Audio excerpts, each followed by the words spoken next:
Muy buenas tardes, bienvenidos, ¿cómo están? Son las 4:05 de la tarde, hora de arrancar nuestro programa en directo de 8 Magazine. Hoy vamos a hacer un repaso a la actualidad de la crisis sanitaria de la COVID-19 en nuestra provincia y vamos a analizar la situación, la última hora, con nuestro compañero Aurelio Martín. Será tan solo en unos minutos, pero además, ¿de qué vamos a hablar en esta tarde? Pues fíjense, trataremos cómo se sigue trabajando desde la Cámara de Comercio de Segovia en plena pandemia y también descubriremos, de cara al final de nuestro programa, el tesoro oculto de este mes de febrero. Lo haremos, como siempre, en el archivo histórico provincial, pero antes, como siempre, vamos a repasar la actualidad de este martes.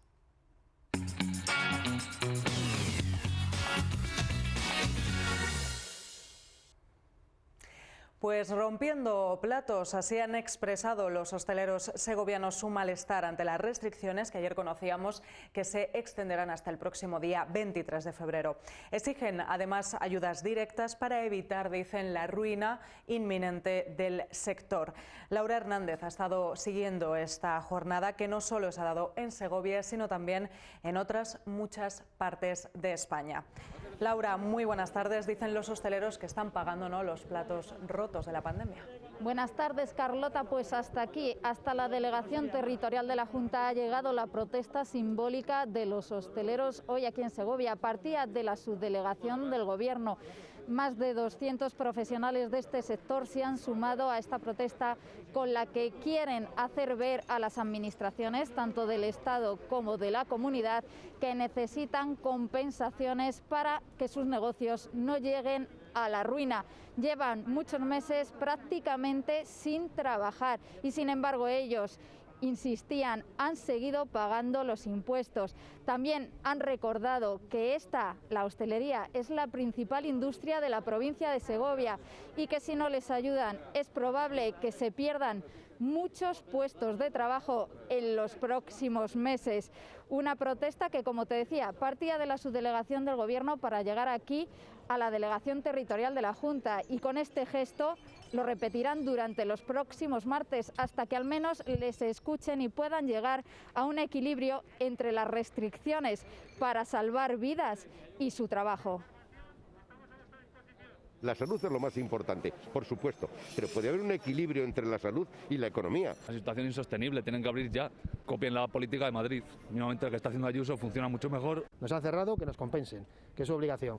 Nosotros estamos haciendo nuestro trabajo, nuestros locales son seguros, los políticos que hagan el suyo, que ya les toca. Que nos ayuden de alguna manera, como se está ayudando en todos los países de Europa. Los gastos siguen creciendo, el agujero se sigue haciendo más grande y no vemos camino de que esto se termine. En mi caso hay 100 y pico familias detrás, que somos todos igual de importantes y todos tenemos que poder trabajar para poder seguir viviendo de una forma digna y natural. Deseo que para Semana Santa al menos estemos trabajando todos.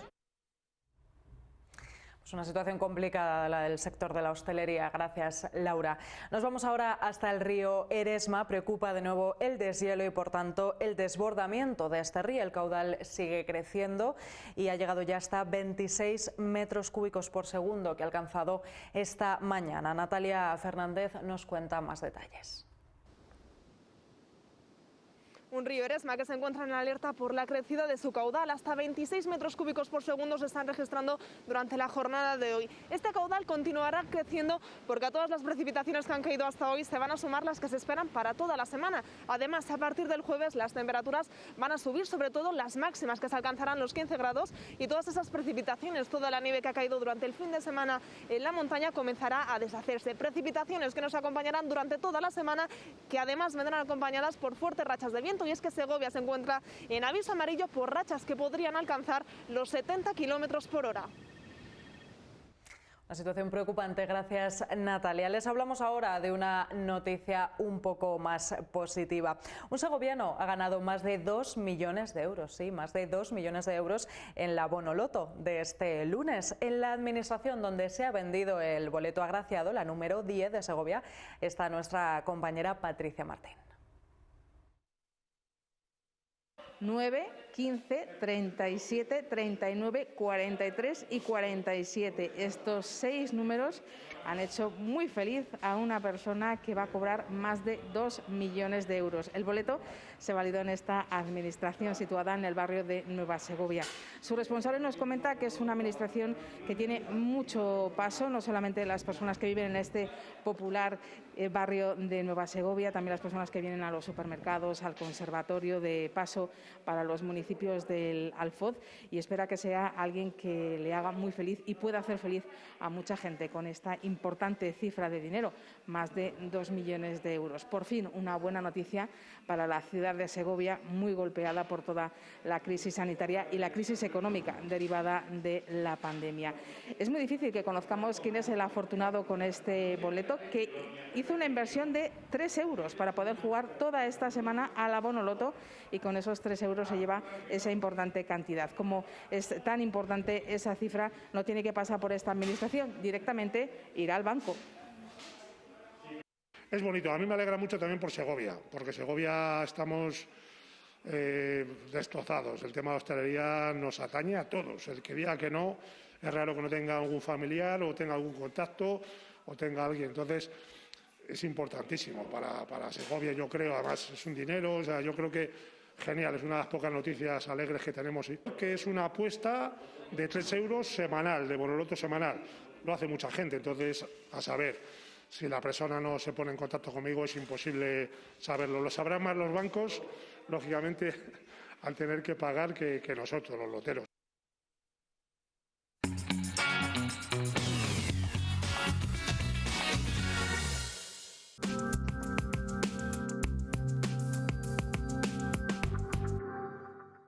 Euromaster La Unión, expertos en neumáticos y mecánica rápida, mantenimiento integral del vehículo, revisión oficial, autodiagnosis, pre-ITV, alineaciones, mecánica en general. Calidad, profesionalidad y confianza son nuestras señas de identidad. Hay cambios que no vienen solos. Ahora, cambiando tus neumáticos BF Goodrich, te llevas hasta 40 euros en combustible. Euromaster La Unión, en manos de expertos.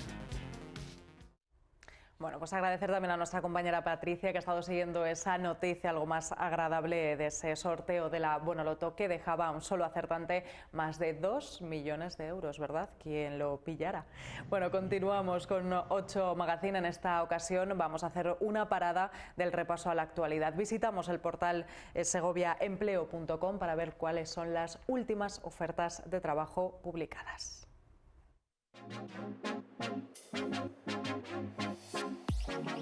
Edicta Servicios busca oficial de fontanería con experiencia en el sector y oficial pintor, valorable conocimientos en otros oficios, incorporación en plantilla, empleo de larga duración. Centro Colaborador del ECIL en Segovia necesita contratar un docente para impartir curso de actividades auxiliares de almacén. Grupo GEAS busca tramitadores de PAC para las provincias de Segovia y Ávila. Centro de Estudios Lope de Vega busca profesor de inglés mínimo con nivel C1 para impartir clases a niños y preparación del B2. Nieva Line selecciona un vendedor diseñador para su estudio de mobiliario de baño. Centro de Estudios Millennium busca profesor de inglés para preparación de exámenes B2 y C1, valorable experiencia. La Consejería de Educación necesita un profesor de música, especialidad oboe, para el Conservatorio de Segovia. Academia Integral busca profesor de matemáticas, química, física, biología, dibujo técnico, tecnología a nivel de secundaria y bachillerato. Supermercados Arconsa busca empleado de mantenimiento. Residencia de Mayores en Sacramenia busca un perfil sanitario con experiencia en residencias y se valorará el enfoque a tareas de gestión. Estas son las ofertas para esta semana del Boletín de Empleo segoviaempleo.com. Bueno, pues nos volvemos a poner serios porque llegados a este punto vamos a hacer un repaso de la actualidad, la última hora de la COVID-19 en nuestra provincia. La pandemia, como saben, sigue sin dar tregua, hoy con 2 fallecidos más. Los contagios suben hasta 63, aunque hoy ha descendido la ocupación en el Hospital General en planta, porque no en la unidad de cuidados intensivos, que sigue igual. De estos últimos datos sobre cómo avanza la COVID-19 en la provincia vamos a hablar con el director editorial de Promecal Segovia, nuestro compañero Aurelio Martín. Aurelio, muy buenas tardes. Hola, muy buenas tardes. ¿Cómo estás? Así es. Bueno, sin ser el agraciado con los 2 millones de euros y con este tiempo... No le oigo yo, compañeros, a Aurelio. No le oigo bien. A ver si podemos retomar el sonido. Vamos a esperar un poquito mientras los compañeros regulan ese sonido que parece que habíamos perdido debido a esa conexión vía Skype. No nos queda otra, ¿no?, en estos tiempos. Ahora parece que sí, compañero, ahora parece que sí que te escucho. Aurelio, buenas tardes. Buenas tardes. Ahora sí, ahora te escucho fenomenal, alto y claro. Aurelio, hoy vamos a repasar esta actualidad, la última hora de la COVID-19. Nos vamos, si te parece, primero al Hospital General a ver cuál es allí la situación. Parece que un poco más halagüeña. Bueno, como estaba previsto, se está reduciendo el número de ingresos en planta. Hoy hay 103 personas en planta. Como comentabas, yo sí te escuchaba perfectamente. Se han registrado hoy 2 fallecidos. Ya en el Hospital General son 15 fallecidos desde el lunes pasado, desde hace 8 días. Y se han registrado 17 altas y 6 ingresos. Quiere decir que en este momento ya se está dando la circunstancia de que las altas son más elevadas que los ingresos.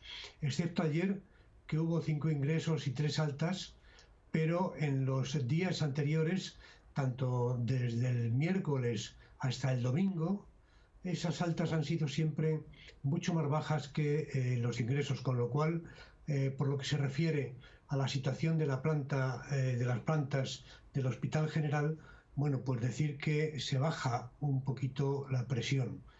Sí que se mantiene la presión porque siempre es una estancia más larga, al menos de 2 semanas, y 3, incluso más, en las unidades de cuidados intensivos. En este momento hay 15 ingresados en las UCIs y otros 7 que no están vinculados con la COVID, ingresados en reanimación, que también se ha convertido en una unidad de críticos, que son pues personas que estarían en una UCI, pero en una UCI no, digamos, a mí no me gusta emplear la palabra técnica que utilizan los sanitarios, en una UCI sucia. Se refieren a la UCI donde están los pacientes contagiados. Es decir, la UCI, bueno, ha tenido, es cierto que días como el jueves de 17 ingresados, también el viernes 16, el sábado 17, bueno, pues incluso hay unidades, dentro de la unidad hay 2 enfermos por cada box. Bueno, estamos ahí en esa cifra alta y en esa presión en las UCIs que aún no ha descendido y que se espera que llegue pues el pico en estos días, mañana, pasado, para que podamos hablar también de un descenso en las UCIs. En este caso hay una bajada, como hemos dicho, de los contagios, que se ve claramente en la curva. En este momento tenemos 1097 casos diagnosticados a 14 días y 360 a 7 días. La cifra es la más baja que se viene registrando. Han aumentado, volvemos a ser líderes, por desgracia, el número de fallecidos a nivel nacional en Segovia, quizá también por tener una población con una edad superior a la media nacional. Y bueno, pues esos son los datos más importantes a destacar, ¿no? Conocíamos precisamente ayer, Aurelio, que las restricciones de la Junta se iban a ampliar por lo menos hasta el próximo día 23, y es que parece, según vemos en los datos, bueno, todavía por supuesto tenemos que hablar de fallecidos, ¿no?, y de muchas personas que están pasando la enfermedad, pero realmente parece que mejoran, ¿no? Es decir, que las restricciones tienen sus frutos. Bueno, claro, no siendo un científico es difícil hablar de esto, ¿no? Pero de todas formas, claro, por el sentido común, cuando se produjo un confinamiento total, pues evidentemente bajó a la curva a 0, pero estuvimos 3 meses en casa casi, ¿no? Con unos daños colaterales importantísimos, tanto desde el nivel de la salud, como desde el nivel de la educación y de los niños, como del aspecto económico. Entonces yo creo que hay que buscar unas medidas que puedan combinar todo. Mantener ese equilibrio es muy complicado. Desde luego. Mantener un equilibrio en el que se conserve un estado sanitario saludable para rebajar el número de contagios y la economía, pues casi se chocan entre sí. Siempre, desde luego, porque no existe en algunos casos una responsabilidad ciudadana para seguir manteniendo pues la distancia social, el uso de la mascarilla y todas las medidas que nos aconsejan. Lo lógico es que no hicieran falta restricciones. Lo lógico es que fuéramos nosotros mismos los que fuéramos capaces de controlar la situación. Pero así estamos viendo que no da resultado.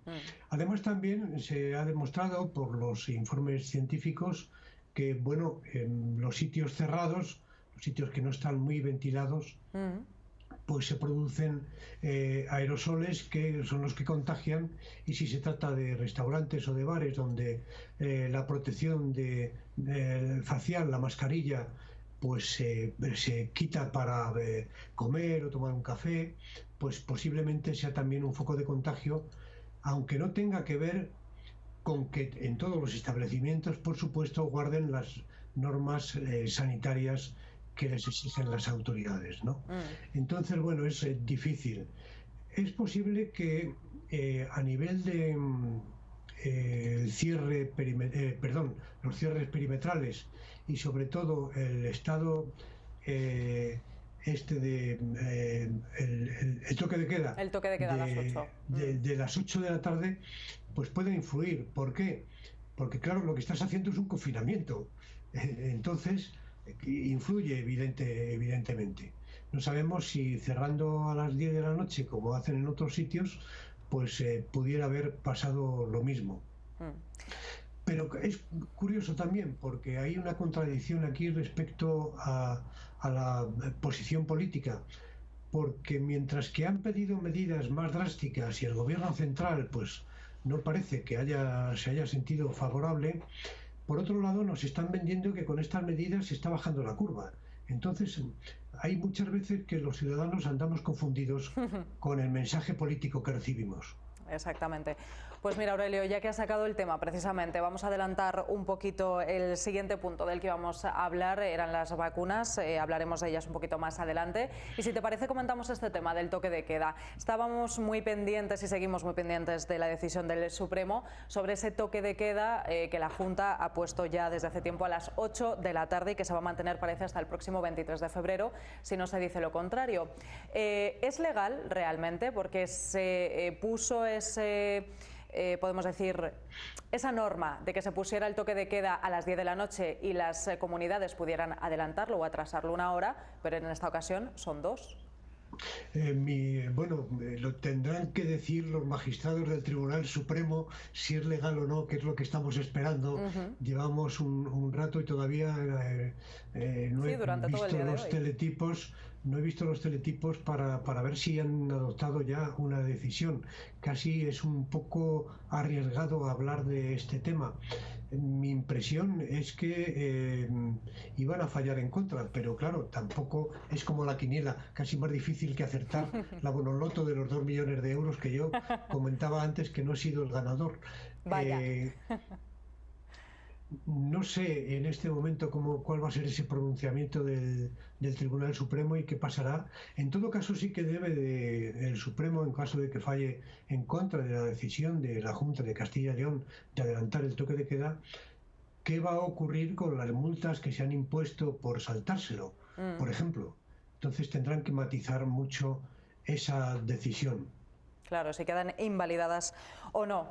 Aurelio, has comentado también el tema de cómo afectan las restricciones y sobre todo el cierre del interior de los establecimientos pues al sector de la hostelería, un sector que además ha salido a la calle esta mañana rompiendo platos precisamente para hacer esa metáfora o ese símil con que ellos están pagando, dicen, los platos rotos de la pandemia, ¿no?, con estas restricciones tan duras.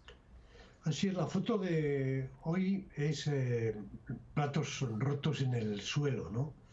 Mientras que estamos acostumbrados a ver cómo se parte un cochinillo, que es el emblema de Segovia, con el borde de un plato para mostrar su ternura, la ternura de la carne y la textura de la piel, y luego se lanza al aire, pues dicen que fue Cándido quien inventó este lanzamiento porque realmente debido a la grasa se le escapó el plato, pero bueno, en cierta manera se considera como un gesto de alegría, ¿no?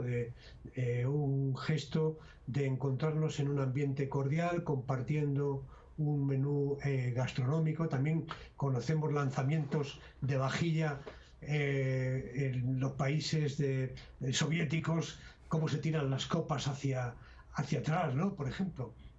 Bueno, pues en este caso la alegría, el símbolo de la alegría, de la ruptura de los platos contra el suelo, se ha convertido pues en ese símbolo de protesta. Es lógico porque de cierta manera, bueno, pues no lo están pasando bien los representantes de la hostelería, y las administraciones pues tampoco dan una respuesta clara, sobre todo rápida y contundente, a esas ayudas que piden directas, y además porque ven, como vemos todos, que la salida no va a ser inmediata. Hay quien habla en este momento de hacer la Semana Santa, pero yo es que no veo en este momento tampoco la Semana Santa y cómo se puede producir una apertura de establecimientos, aunque la cifra de casos y de contagios caiga mucho más, por supuesto, que ahora por debajo de 200 en los últimos 7 días, ¿no? Todos tememos que se provoque una situación como el inicio de esta tercera ola, y de que la cepa británica es la cepa más contagiosa, o otro tipo de variantes como la brasileña o la africana, que contagian con mucha más rapidez, bueno, pues puedan aparecer en la posible cuarta ola y volvamos a la misma situación. Esto es una situación muy compleja. A mí me da la sensación, escuchando tanto al vicepresidente de la Junta de Castilla y León como a la consejera de Sanidad, que la desescalada no va a ser muy rápida. Y de momento, bueno, ya escuchamos ayer cómo se suspenden las procesiones de la Semana Santa, con lo cual, bueno, vamos a ir con, aunque sea una posición difícil para los hosteleros, aunque estemos con ellos en la reclamación de lo que les pueda corresponder. En Francia y en Alemania ellos ponen el ejemplo que hay unas ayudas directas y que llegan rápido. También ahí hay una cierta confusión con el mensaje político. Les comprendo perfectamente cómo a unos kilómetros, a menos de media hora en tren de alta velocidad, como es la distancia que une Segovia con Madrid, puede haber una medida totalmente diferente a la de Segovia, siendo además el público madrileño el principal cliente de los establecimientos. Entonces, la Comunidad de Madrid, que tiene unos casos también muy altos y está permitiendo que se abran los establecimientos, que se aumente el número de personas por mesa, no se entiende que haya una norma en una comunidad que está justo al lado, y me parece que esa confusión que tienen los hosteleros pues también es justificada. Debería de haber una cierta homogeneidad, pero claro, lo que tampoco se puede pedir es una autonomía por parte de las comunidades en la toma de posición y en la toma de medidas sanitarias, y luego decir que haya una homogeneidad. Es un contrasentido total. Pero sí que entendemos, y los propios ciudadanos, sin ser hosteleros, entendemos que bueno, pues puede haber una confusión porque ven con envidia lo que está ocurriendo en Madrid. Desde luego, en los vecinos, como bien decías, Aurelio. Hablamos de las vacunas, si te parece, de lo que todos tenemos puesta nuestra esperanza. Segovia recibía esta semana más de 5.110 vacunas, tanto de Pfizer como de Moderna y AstraZeneca. Estarán destinadas, creo, a la segunda dosis en las residencias y a personal sanitario. Se va a completar así ya el ciclo, precisamente en los centros residenciales. Bueno, hay unas 8.500 unidades que ya se han inoculado y 2.390 personas que tienen el ciclo completo. Hemos podido ver imágenes hoy en nuestra cadena de familiares que ya han podido hablar con los residentes, con su familia, con su madre, con su tía, con su padre, de residentes en esos centros, y que sin tener un parapeto de por medio, sin utilizar, sin hablar desde abajo de una ventana. Y hemos visto también cómo hay cierta alegría en estos centros porque ya se pueden reunir los residentes, jugar una partida y pasar un rato juntos de conversación. Bueno, este es un signo muy positivo que nos lanza la vacuna. En el plano negativo, bueno, pues que vamos demasiado lentos. El plazo que se nos dio no se está cumpliendo porque teníamos que estar en una situación mucho más avanzada hacia el mes de marzo. Yo creo que no vamos a llegar. Hemos sido y somos hoy con Soria, pero la provincia con menos dosis que recibimos, y esa esperanza pues se desvanece cuando vemos estos datos también, ¿no? Que lo que sería lógico es que a ver si de una vez se pueden resolver a nivel de todas las administraciones, desde la administración europea como la nacional y como la autonómica, el reparto urgente de vacunas, la adaptación de los planes, porque hay planes que se tienen que adaptar debido a que hay vacunas que no se pueden suministrar hasta una determinada edad, o hay un tope de edad, y bueno, cuando todos esos planes se terminen de reactivar y llegue ya las dosis que se esperaban, pues que podamos estar hablando otra vez del verano. Ojalá, pero yo confío que todavía el 100% de la población es difícil que con esta velocidad se pueda alcanzar. Pues sí, paso lento pero seguro, Aurelio, es lo que nos hace falta. Comentamos muy rápidamente, si te parece, antes de finalizar con este repaso a la actualidad, el tema de Ayllón. Sale San Pedro de Gaillos de esas medidas excepcionalísimas de la Junta, entra este municipio y parece que este miércoles ya van a hacer un cribado, eso sí, sin contar con el gobierno regional. Bueno, pues en estas situaciones todo es comprensible. La verdad es que si el ayuntamiento quiere velar por sus vecinos, donde hay 4.314 diagnosticados a 14 días y 1.438 a los 7 días, pues bueno, se puede comprender cierta desesperación. Pero cuando las autoridades sanitarias y la Junta de Castilla y León o la Consejería de Sanidad ha decidido que todavía no era el momento de ese cribado, pues también yo creo que por lealtad institucional se debería de haber aguardado un poco que tomaran esta decisión las autoridades sanitarias. No sabemos cómo se va a hacer, con qué garantías sanitarias se va a hacer. Es comprensible, insisto, que se trate de hacer para tratar de frenar el número de casos, pero deberían de haberse dejado llevar más por las autoridades sanitarias. Bueno, veremos a ver qué resultados da este cribado, y luego sí que he escuchado también en nuestra cadena que pasarían la factura a la Junta de Castilla y León. Bueno, es digamos que una falta de lealtad institucional.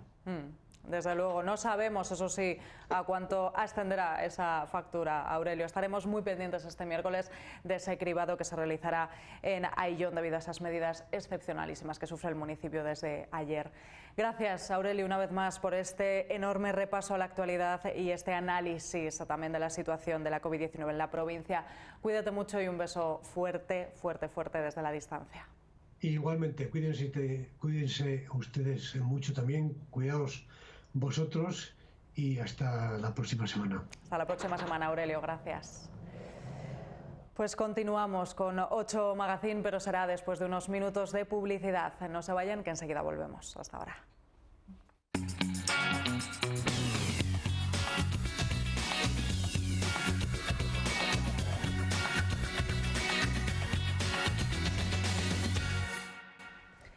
Pues continuamos, 5 casi menos 20 de la tarde y seguimos aquí en directo en 8 Magazine. La Cámara de Comercio continúa apostando por el apoyo y la formación tanto a las empresas como a los empresarios, con el objetivo de ayudarles, echarles una mano en esta pandemia. Sobre cómo se está haciendo vamos a hablar con el presidente de la Cámara de Comercio de Segovia, Pedro Palomo. Pedro, buenas tardes. Hola, buenas tardes. Bienvenido de nuevo. Muchas gracias. Y un saludo a todos los oyentes. Muchísimas gracias. Vamos a hablar, como hicimos hace tiempo, de cómo desde la Cámara de Comercio se estaba apoyando a las empresas, a los empresarios, sobre todo al comercio también de proximidad, al comercio más local, para que afrontaran esta pandemia de la mejor forma posible. Hablábamos ya de unos sellos de calidad, de confianza, ¿no?, para invitar de nuevo a los ciudadanos a que siguieran visitando su comercio de proximidad. Pues sí, efectivamente, la Cámara de Comercio, que es una institución centenaria, lleva más de un siglo en Segovia siendo testigo de distintas crisis y de distintos procesos de los que ha habido en nuestra historia reciente, ¿no?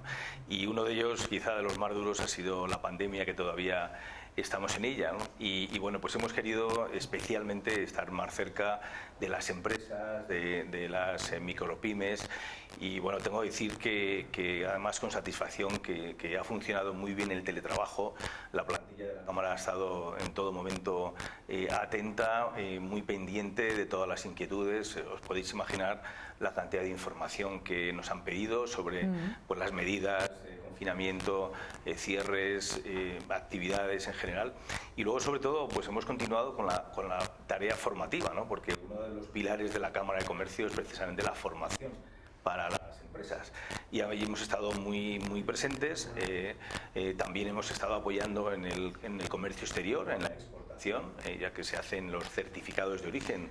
Dame un segundo, Pedro, perdóname, tengo que interrumpir. Me dicen mis compañeros que estamos teniendo algún problema con el sonido, cosas del directo. Vamos a ver si lo podemos solucionar en un segundo. Estábamos hablando, mientras hemos hecho ya ese repaso a la actualidad de la COVID-19 en nuestra provincia, y estábamos ahora hablando de la Cámara de Comercio de Segovia, que continúa apostando por el apoyo y también la formación. Por supuesto, nos decía el presidente Pedro Palomo que era uno de los pilares fundamentales, la formación de las empresas, pero también de los empresarios, con el objetivo de ayudarles en esta pandemia.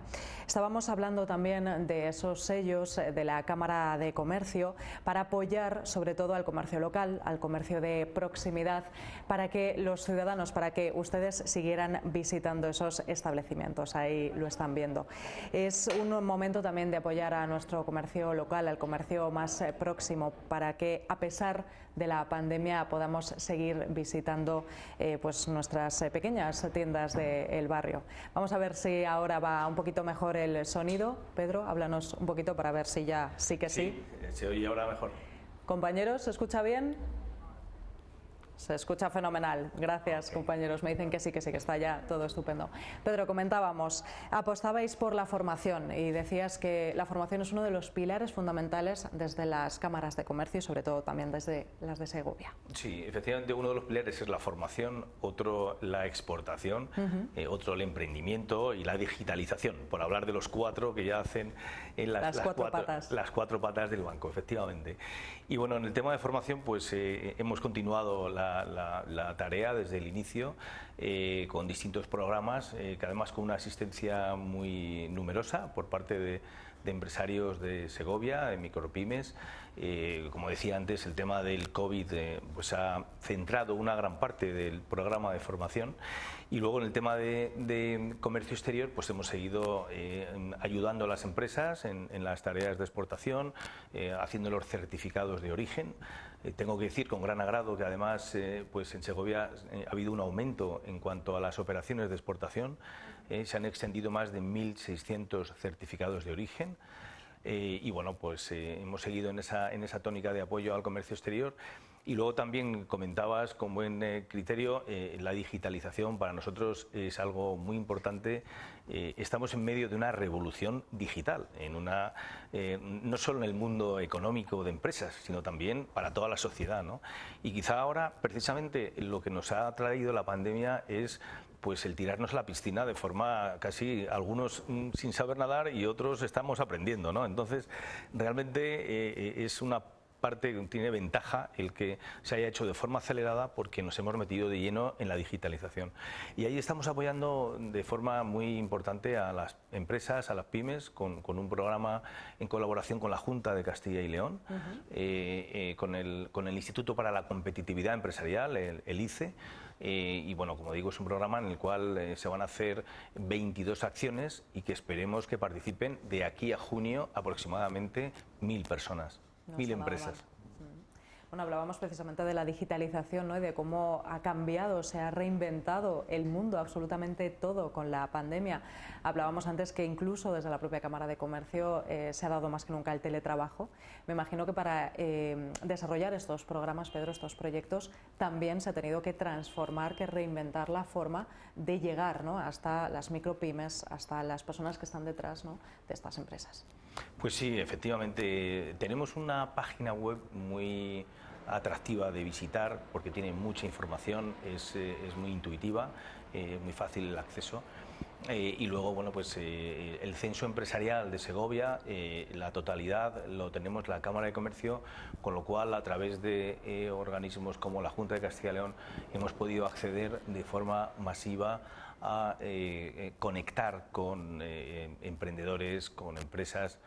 Y luego también, no cabe duda que la Cámara es un revulsivo a nivel empresarial, en el sentido que podemos aportar soluciones, ideas, y hay muchos empresarios, muchas micropymes, autónomos, emprendedores, incluso jóvenes, que si tengo tiempo me gustaría hablar algo del empleo juvenil, que se acercan a la Cámara a través de los medios que tenemos, en redes sociales, en la propia oficina, acceden a la Cámara pidiéndonos ayuda, pidiéndonos colaboración. Vamos a hablar, Pedro, si te parece, de esa línea de los jóvenes. También hay jóvenes que quieren inmiscuirse, ¿no?, que quieren entrar en este mundo de la empresa. ¿Cómo actúa en este sentido la Cámara de Comercio? Bueno, tenemos un programa que se llama PICE, Programa de Integración Cualificada para Jóvenes, que básicamente está enfocado al segmento de jóvenes entre 16 y 29 años, que no estén ni trabajando ni estudiando. Es decir, ahí, desgraciadamente, España es el país en Europa que está a la cabeza de paro juvenil. Es decir, incluso estamos detrás de Grecia en este aspecto, ¿no? Y bueno, pues para los empresarios en general es una inquietud que tenemos el mejorar las cifras de paro juvenil, de aumentar la empleabilidad de los jóvenes, ¿no? Y con este programa, pues de lo que queremos, está también hecho en colaboración con la Junta de Castilla y León y otras administraciones. Lo que queremos es ayudar a que los jóvenes tengan inquietud en formarse y en emplearse, ¿no? Hoy mismo ha empezado este programa de formación. Hay ya un grupo, porque además tengo que decir que es una formación tutorizada y personalizada, es decir, es una formación itinerante y personalizada para que el joven pueda hacerlo a su gusto, ¿no? Tampoco podemos pensar que a alguien que no le guste un tema pues tenga que estudiarlo o aprender sobre ello, ¿no? Es mejor que se haga a la medida de cada uno. Y hay varios ya que están en marcha a partir de hoy, pues uno sobre 2 idiomas, otro sobre una industria quesera, el proceso de elaboración, el tema de calidad alimentaria. Hay uno que quiere especializarse sobre los cuidados intensivos en la UCI, en las UCIs y la atención sociosanitaria, otro sobre montar una empresa. La verdad es que está teniendo una acogida muy interesante y creemos que podemos aportar nuestro granito de arena, sobre todo para eso, ¿no? Para que los jóvenes no pierdan la esperanza y se integren en el sistema. ¿Cómo se puede acceder a estos proyectos, a estos cursos, Pedro? Bueno, directamente a través de la página web y llamando a la Cámara de Comercio, ahí les darán información puntual sobre el asunto. Vamos a hablar un poco, si te parece, sobre el futuro. Ahora mismo es nada halagüeño, ¿no? Nada alentador. Si miramos hacia adelante, no sabemos lo que nos puede esperar. Hoy mismo, por ejemplo, en cuanto a las empresas, se han manifestado desde el sector de la hostelería, preocupados por la ruina del sector. Desde la Cámara de Comercio, ¿cómo veis, no solamente en este sector, sino en otros sectores también muy afectados por esta crisis económica derivada de la pandemia, cómo veis que puede ir el futuro? Bueno, en la Cámara de Comercio e Industria de Segovia estamos muy preocupados con la situación actual, ¿no? Esta crisis está siendo muy asimétrica, es decir, a algunos sectores les castiga muy duramente y a otros no tanto, ¿no? Esa es la realidad. Estamos teniendo una caída de facturación de PIB muy grande, hemos tenido en el año 20 y aunque se va a recuperar en el 21 todavía estamos lejos de lo anterior, ¿no? Y efectivamente en sectores tan clave como es el turismo, todo lo que tiene que ver con hostelería, comercio, pues están teniendo unas consecuencias desastrosas, ¿no? Nosotros desde la Cámara de Comercio, bueno, pues estamos, por supuesto, también ayudando a estos sectores que están más castigados y pedimos a las administraciones que tengan más sensibilidad, ¿no? Porque, como he dicho antes, esta crisis no es igual para todos, con lo cual a esos colectivos que además son clave para el resto de la economía, pues se les tiene que ayudar de una manera específica y directa, ¿no? Y bueno, pues hoy ha habido manifestaciones en distintos puntos de España sobre este tema de hostelería. Esperemos que haya una sensibilidad hacia estos sectores económicos tan importantes para todos, ¿no? Es tan complicado, Pedro, realmente, por ejemplo, para el sector de la hostelería, ¿no? Ellos reclaman y llevan reclamando desde hace mucho tiempo ayudas directas que finalmente no llegan. Es tan complicado el poder acceder o el poder darles al menos una esperanza, ¿no?, con alguna de estas ayudas a los hosteleros que realmente tienen muchos negocios cerrados desde hace meses. Pues bueno, yo creo que es un tema de voluntad política, ¿no? De que al final se den cuenta los que tienen responsabilidad política en estos ámbitos que para ayudar a la sociedad a que se siga generando actividad económica, empleo, que las empresas puedan tener beneficios y puedan pagar impuestos para tener hospitales, carreteras, etcétera. O sea, esto es una rueda que no se puede parar, ¿no? Por tanto, yo creo que habría que hacer lo mismo que han hecho otros países, como es el caso de Alemania, de Francia, donde han querido inyectar directamente ayudas a sectores que estaban cerrados, ¿no? Como pueda ser el tema de hostelería, turismo, agencias de viajes, sí, sectores que ahora mismo están completamente parados. Claro, empresas, comercios que se dedican al turismo de ventas de recuerdos. Bueno, claramente no hay turistas, o sea, están cerradas completamente, ¿no? Y bueno, pues yo creo que es un tema de voluntad política, o sea, tienen que destinar, porque al final eso va a redundar en mayor prosperidad, mayor actividad, cuanto antes volvamos todos a la normalidad, que algún día volveremos, será una nueva situación, pero volveremos, pues cuanto antes mejor, ¿no?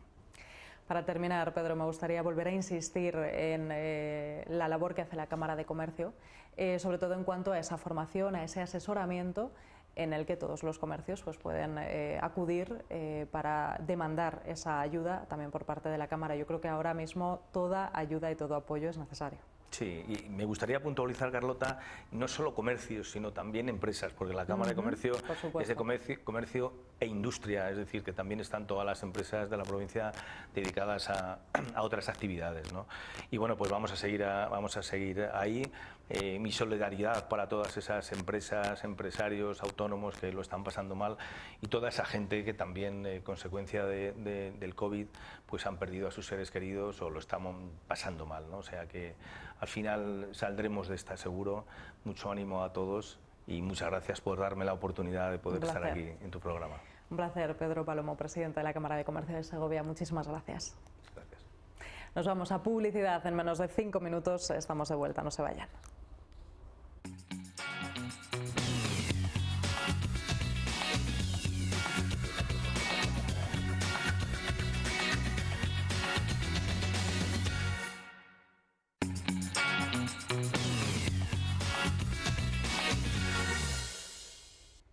Bueno, pues son casi las 5 de la tarde, una buena hora, ¿no les parece?, para hablar de letras. Lo hacemos como siempre con nuestro colaborador José Domingo Pardillos de la librería Entre Libros. Pepe, buenas tardes. Muy buenas tardes, Carlota. Bienvenido de nuevo. Muchas gracias. Además que hoy vienes con una sección pero que muy romántica, porque es que está a la vuelta de la esquina San Valentín. San Valentín. Yo creo que no podía faltar pensar un poco en este día tan especial para muchas parejas, para mucha gente y bueno, pues recomendaciones un poco, pues eso, para intentar acertar y dar en el clavo en este día tan especial. Es verdad, hay muchos, tanto amantes como detractores, ¿verdad?, de San Valentín. Pepe, hay gente que lo celebra sí o sí y que como ese día, tanto él como ella, no tengan un detalle, pues oye, vamos mal. Pero hay gente que lo ve como un reclamo comercial y que no quiere saber nada. Totalmente. Hay para todos los gustos. Sí, que es verdad. La verdad es que si lo piensas fríamente es una manera como de celebrar el amor, ¿no? Si lo miras desde el punto de vista así como más especulativo, ¿no? O tal, pues dices, sí, es verdad, es como no merece la pena no comprar nada, o sea, pero es que realmente con un detallito... Un buen libro. Por ejemplo. Pues quedan ustedes fenomenal. Por ejemplo. Pues Pepe, pues vamos allá. Vayan apuntándose, saquen la libreta, esa que tenemos llenísima de recomendaciones literarias, y apunten recomendaciones para San Valentín. ¿Cuál es el primero, Pepe? Empezamos, como no, con Elizabeth Benavent, Un cuento perfecto. Ajá. Elizabeth Benavent podríamos decir que es la autora española dentro del género así un poco romántico, que más vende, que más gusta y arrasa en las librerías. Hace unos años empecé escribiendo por la serie de Valeria o Alguien como yo, que tenían un tinte así como un poco más juvenil, adolescente y tal, pero sin embargo ha ido aumentando su público y ahora lo consume prácticamente de todas las edades. En su última novela, Un cuento perfecto, es la historia de una chica que lo tiene todo y un chico que no tiene nada. Entonces, es esa diferencia que hay, ¿no?, de las dudas de él, que no tiene nada, ante la seguridad que tiene ella de que lo suyo puede ser un cuento perfecto. Qué curioso y qué bonita además la portada, ¿verdad? La portada es muy bonita y la historia es de las novelas estas que te dejan como con esa posibilidad que todo es posible, ¿no? O sea, valga la redundancia, que en el amor todo es posible, también, ¿no? Ese optimismo exactamente de decir, no todo lo hace el dinero, no todo lo hace el trabajo, la felicidad, el amor es un pilar importantísimo, y aquí entre dos protagonistas de dos clases muy distintas, clases sociales, lo consiguen. Qué bien, pues oye, necesitamos un poquito de romanticismo pues también, Pepe, en medio totalmente. de esta pandemia, porque además cada vez salen más y más estudios que nos dicen que cada vez, pues claro, nos abrazamos menos, nos vemos menos, ¿verdad? Hablamos menos. Entre las parejas también. Oye, esto no puede ser. Es que la pandemia influye en todos los sentidos. Comportamiento, claro, totalmente, en todos los sentidos. O sea, te juntas con una hermana, con un hermano, que lo primero que haces con un sobrino es darte un abrazo y 2 besos. Y no puedes. Y ahora no puedes. O sea, es una Vamos al siguiente, Pepe, de verdad terrible. Que sí. Es una situación rarísima. Así que, bueno, pues por lo menos con estos libros que nos animan a querernos un poco más, nunca sabe más. 44 capítulos sobre 4 hombres. Estaba leyendo el título y digo, madre mía, ¿qué querrá decir esto? Otra novela, bueno, próximamente va a ser una serie de Netflix. Anda. Y es una novela romántica, puramente romántica, con un tinte un pelín elevado sexual. O sea, según además lo dice el autor al principio, que es importante que no caigan manos de menores de 18 años. O sea, no tiene nada que ver. El simbolito exactamente, ¿no? El de los 2 rombos. Los 2 rombos. Como se ponía antes. Y bueno, es una novela muy divertida. Es una novela en la que es un triángulo amoroso, la mujer, su marido y el pasado de ella. Anda. En el que ahí entran los 4 hombres que han sido de su vida, 4 hombres que bueno, con su marido, la última pareja es feliz, pero no encuentra la creatividad sexual que a ella le gustaría, ¿no? Entonces ella decide empezar a escribir un libro, un diario, una especie de novela, en el que va recordando sus 3 parejas anteriores, hasta que ese diario cae en manos de su marido y cambia todo totalmente en positivo, sobre todo en positivo, desde el punto de vista sexual. O sea, ella se atreve a escribir en un papel y él se inspira, ¿no? todo lo que le gustaría, cómo le gustaría que se comportara su actual marido, y va contando las cosas que le han ocurrido con sus 3 anteriores parejas. Y va pues eso, capítulo a capítulo, contando un poquitín. Y su marido, pues eso, al final lo lee y dice, oye, pues si es la manera de hacer feliz a mi mujer, pues vamos adelante. Oye, qué bien. Es una buena forma de tomárselo, ¿eh? No sé yo si todos nos lo tomaríamos así, hombres y mujeres. Claro, es una novela también muy divertida, es una novela para reírse, es cómica, o sea, es un puro guión prácticamente cinematográfico en el que ves las imágenes como muy claras, muy concretas. Pues oye, ya saben, van a sacar la serie de televisión en Netflix, así que hay que leerse el libro antes de ver la serie. Los libros siempre son mejores, siempre son mejor que la adaptación cinematográfica o de serie, porque claro, se van dejando muchas cosas por el camino, no da tiempo, ¿verdad, Pepe? Totalmente, es que las descripciones, el ambiente, lo que transmite en un libro que y nuestra imaginación también, claro, que siempre claro, y tiene muchísimo más detalles, tiene más cercanía, lo que hablamos antes de los abrazos, pues con el libro lo puedes disfrutar un poco más que no con una serie que dices, vale, son 6 capítulos, pero el libro es mucho más cercano, más sensual. Pues vamos a ver con otra el siguiente, Pepe. novela. Está orientada un poco más hacia el género masculino. Ajá. Kirk es la última novela de Benjamin Black, es serie negra, novela policíaca. Kirk es un detective privado en Dublín, ambientado prácticamente todas las novelas que tiene transcurren en Irlanda. Y bueno, en esta última, Kirk en San Sebastián, la mujer de Kirk decide cambiar un poco de aires, de Dublín está lloviendo, no para de llover, está todo muy oscuro, y decide venirse a San Sebastián un poco como unas vacaciones. Mucho más alegre, claro. Un poco más alegre, sobre todo con el chacolí, los pinchos, las tapas. Eso sí, la meteorología parecida, pero el ambiente, ¿verdad? Y la gente es diferente. Y él lo agradece. y el protagonista, debido a una de estas fiestas que se corre con su mujer, a esa base de sacolí y tal, por el casco antiguo, pues tiene un pequeño accidente. Le lleva a su mujer al hospital y allí quiere ver, que es un detective privado, como he dicho antes, allí quiere ver a una amiga de su hija que desapareció hace unos 8 o 10 años y se dio por asesinada y que nunca había aparecido el cuerpo. Entonces, claro, él cree que ha visto un fantasma y no sabe qué ha visto realmente, y él está convencido de que es ella. Entonces hace viajar a su hija, que vive en Dublín, que es la amiga de esta persona desaparecida, a San Sebastián para ver si cree que puede ser ella o no.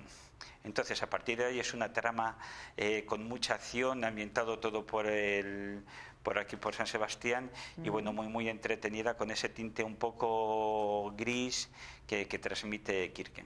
Qué interesante, ¿no? Curiosa, sí. ¿Será ella o no será? Eso es. Me gusta también, Pepe. Un poco menos romántico, pero bueno. Claro, es que ahí estamos, ya por hablar de géneros. Claro, eso sí, hombre, de gustos, ¿no? Al final, pues bueno, no todo tiene que ser romanticismo, también podemos pensar en los gustos de nuestra pareja. Exactamente. ¿No? Y a ver y no solo, sí que es verdad que lo que es la novela romántica es más de mujeres, pero sin embargo las mujeres son las que más consumen también género negro, género policíaco, o sea que no quiero decir que por ser novela negra de unos asesinatos tiene que ser que va un poco únicamente destinado para hombres, pero sí que es verdad que, bueno, por hacerlo un pequeño disección, ¿no? Lo he recomendado así un poquitín como de las últimas novedades así para hombres, que yo creo. Bueno, pues regalo para ella, regalo para él, como decimos. Pepe, vamos al penúltimo ya. Otro libro, El infinito en un junco. Este le presentamos hace unos meses cuando salió como novedad, y bueno, poco a poco la verdad es que me gustaría, le quiero recomendar, vale también, este es un libro para tener en todas las casas, o sea, es un libro sobre la historia de los libros, para los amantes de los libros, para la persona interesada o que quiera conocer cómo ha vivido el libro desde nuestros antepasados, prácticamente desde que se inició la escritura hasta ahora. Es un libro que se viaja, que está lleno de personajes, de anécdotas, de curiosidades. Se lee como una novela y se disfruta, pues eso, libros, amantes de la lectura, apasionados de la literatura, y es que tendría tantos calificativos positivos, ¿no? que es muy difícil de explicar. Premio Nacional de Ensayo, además. Premio Nacional de los Ensayos, premio de la Asociación de Libreros de Madrid, Ojo Crítico de Narrativa, los libreros. Vamos, que hay que tenerle sí o sí. Este sí que puede ser un buen regalo. Este es de los libros que cuando lo estás leyendo te estás acordando de mucha gente a la que le gustaría, a las que piensas, jolín, pues es que este libro tiene que estar, o sea, este libro tiene que estar en todas las bibliotecas, no ya de las casas, sino de todos los centros. De necesaria lectura. Totalmente. Pepe, pues vamos con el último. Rápido, antes de irnos a publicidad. El último, el premio Nadal, el primer premio, que justo es un premio que se reconoce en las Navidades, ¿no? Y es como el primer premio importante que sale ahora a principios de año. El lunes nos querrán. Nayat Al-Chami es una mujer marroquí que desde pequeñita se vino a vivir aquí a España, entonces intenta transmitir a través de sus sus pensamientos, de sus novelas, en la situación de la mujer en el mundo árabe. En este caso, es la historia de una chica de 17 años que quiere vivir, quiere ser feliz, quiere tener libertad, quiere disfrutar de la vida, ¿no? Pero vive en una familia muy ortodoxa, en la que la cultura es fundamental, no la dejan salir, tiene con el kibak, y conoce de casualidad a una chica en la que su familia es mucho más libre. También son musulmanes, pero tienen otro punto de vista. Entonces esa amistad les une porque ve en ella lo que no tienen. Intenta buscarlo. Es una novela llena de, también, como hablamos antes, de mucho optimismo, y sobre todo es un homenaje a la mujer, o sea, la mujer en busca de su libertad, de la libertad de querer ser y de conseguir ser una mujer en el mundo árabe, lo que quiere ser. Qué historia tan bonita también, Pepe. Pues nos los apuntamos todos para este San Valentín. Ya saben que están a tiempo de acercarse hasta la librería Entre Libros y Pepe les dará estas y otras muchas recomendaciones para un día tan especial para muchos y tan horrible para otros, pero que aún así algún detalle siempre nos gusta. Digamos que no, pero algún detalle siempre nos gusta. Y si es un buen libro, mejor que mejor.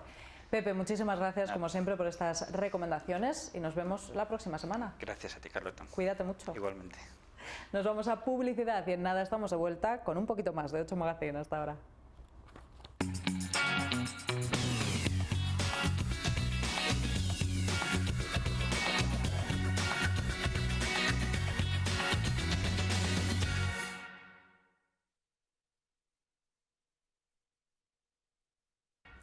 Bueno, pues son casi las 5:10 de la tarde y continuamos. ¿Nos falta, no les parece, un lugar por visitar en esta tarde? Pues sí, nos vamos a ir, como les decía al principio del programa, hasta el Archivo Histórico Provincial. Vamos a conocer el tesoro oculto de este mes de febrero. Tiene que ver, les doy una pista, con las primeras elecciones democráticas de 1976. Lo van a descubrir en nuestro siguiente reportaje, en la sección Tesoros Ocultos. Con ello les dejo y después disfrutarán también de nuestros viajes al pasado con la videoteca. Mañana les veo a partir de las 4:05 de la tarde. Ya saben, cuídense mucho y disfruten de la tarde. Hasta mañana. Adiós.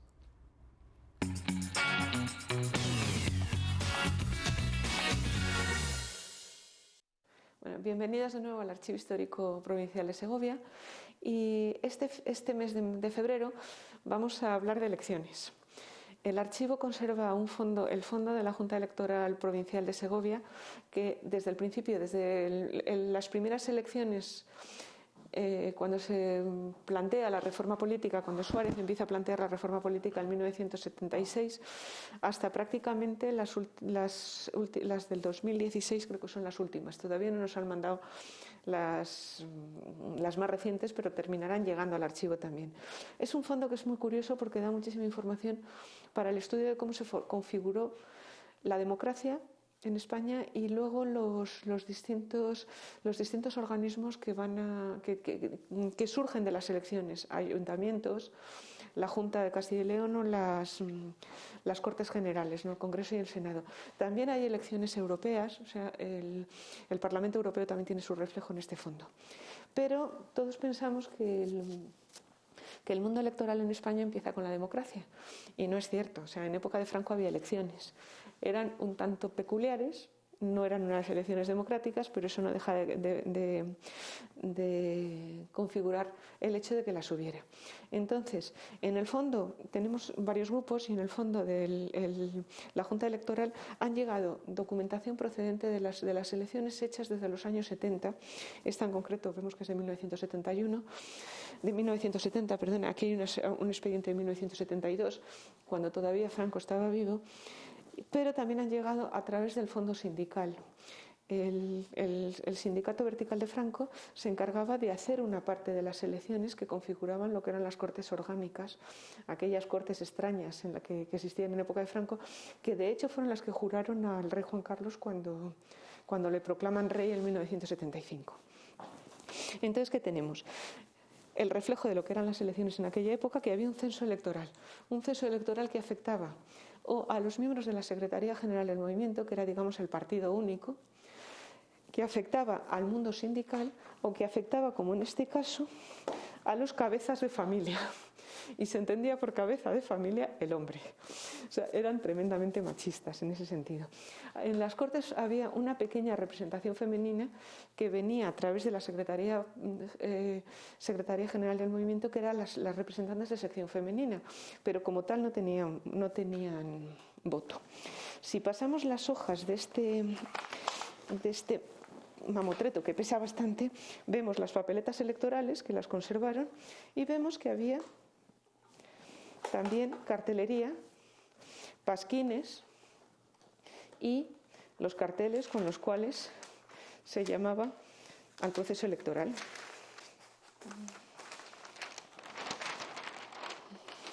Entonces, son una propaganda electoral muy sencilla, pero de hecho existía. Y se utilizaba de forma, y se pegaban carteles por las calles. O sea, yo cuando era vosotros, hay gente que ya no se acuerda, pero los que tenemos cierta edad recordamos todavía las casas empapeladas, las vallas publicitarias empapeladas de carteles electorales de esta época. Evidentemente no eran unas elecciones democráticas, pero sí eran elecciones. Entonces, ¿qué es lo que vemos? Que existía un censo electoral. Por ejemplo, son el censo electoral, las certificaciones de variables del censo electoral en el año 72, que aparecen aquí, y detrás aparecen los listados de electores, tal y como en este momento lo vemos en un colegio electoral cuando llegamos allí el día de las elecciones. Lógicamente no eran democráticas porque no todo el mundo tenía igualdad ni capacidad de voto de la misma manera. En 1976 se decide que se va a poner en marcha la reforma política y las primeras elecciones generales para representación, que además se autoproclamaron constituyentes, cuyo encargo fundamental iba a ser la redacción de la Constitución, es este expediente electoral que tenemos aquí. Entonces, ¿qué es lo que aparecen? Pues, por ejemplo, los nombramientos de apoderados e interventores de mesa, que son los representantes de los partidos políticos dentro de las mesas electorales. Cada mesa electoral tenía su sobre, que correspondía un sobre al Congreso y otro al Senado. Y dentro aparecen el censo, el último censo electoral que se utilizó, que es el del año 75, y las distintas actas, igual que los votantes que aparecieron en ese momento. Claro, ahora sorprende que todo es manuscrito, que todo se hacía a mano, pero era así, o sea, todavía no se había informatizado el sistema electoral. Y por otro lado, esos son los años en los que aparecen ya la publicidad. Por ejemplo, vemos a don Felipe González bien jovencito en esa época. Había pegatinas, que era ya en aquel momento una novedad. Felipe González pedía el voto mediante una tarjeta firmada, pero también había la otra parte, lo que es ahora el PP, su antecedente es Alianza Popular, y tenía un programa electoral que lo presentaba en forma de folleto y existía en cartelería, con una estética que realmente es todo un estudio de lo que puede ser la historia del diseño en la actualidad. Esta documentación nos apareció también con una cuestión, que es los impresos, que había miles de impresos que están en blanco de la Junta Electoral Provincial con lo que se escribía en las cartas, que corresponden a la época de estas elecciones. He enseñado un cartel del Partido Popular, pero existían de muchos otros partidos, ¿sí? O sea, me refiero que todo lo que tenemos aquí es propaganda de distintas asociaciones, por ejemplo, el Partido Comunista, el folleto del PSOE, notas que mandaban a la prensa en ese momento los partidos políticos para hacer publicidad, y constituyen el primer avance hacia la democracia española. Y esta de aquí me parece especialmente relevante porque son las primeras elecciones, la publicidad de las primeras elecciones a las Cortes de Castilla y León, que juega mucho con la idea del Cid, muy historicista todo. El morado está presente, de lo que luego será el pendón. Aparece en distintos partidos políticos que en este momento habían desaparecido. Unidad Nacional, que era un partido de extrema derecha. Cartelería diferente. El movimiento comunista, por ejemplo, cuando aquello todo convergió en Izquierda Unida, se hacían calendarios y aquello en aquel momento casi era una novedad, o sea, un alarde de diseño. Entonces, ¿qué es lo que tenemos con esto? Pues vemos, en primer lugar, a través de toda esta documentación, cómo los partidos políticos han ido cambiando. De alguna manera, muchos de los partidos que aparecen, que hemos estado viendo, el movimiento comunista revolucionario, acaban fundidos en algún momento en Izquierda Unida. A través de la documentación vemos cómo ha evolucionado el diseño, porque he sacado estas elecciones por ser las primeras, pero este sistema de publicidad lo tenemos hasta la actualidad, hasta las últimas. Vemos que el expediente electoral no ha cambiado, o sea, lo que se definió en el año 77, en el año 76 en concreto, pero las primeras elecciones se han mantenido hasta la actualidad, añadiendo informática, añadiendo nuevas tecnologías, pero manteniendo el esquema. Y este sistema se aprende en la época de Franco, por decirlo de alguna manera. Cómo se iba a hacer la elección, copian el sistema que ya se utilizaba para el tercio de familia, el tercio sindical, el tercio de la Secretaría del Movimiento durante el periodo franquista. La diferencia es que esto es un sistema democrático y esto era una manera de encubrir una dictadura. Pero funcionaba y, sobre todo desde el punto de vista de la gestión, se pudo reutilizar en época posterior. Creo que el fondo es muy interesante para poder entender cómo evolucionó la provincia de Segovia ideológicamente a lo largo de estos casi 50 años ya. Y para dar a conocer cosas que en este momento están olvidadas, porque los partidos políticos que se presentaban a estas primeras elecciones, en este momento nos cuesta a todos, incluso los que hemos mirado esto, recordar su nombre. Pero existieron y fueron el origen tanto de la Junta de Castilla y León como del propio el Congreso y el Senado en un momento determinado. Y luego esto se reflejaba también en los ayuntamientos. Pues muchas gracias y el mes que viene seguiremos contando cosas del Archivo Histórico Provincial.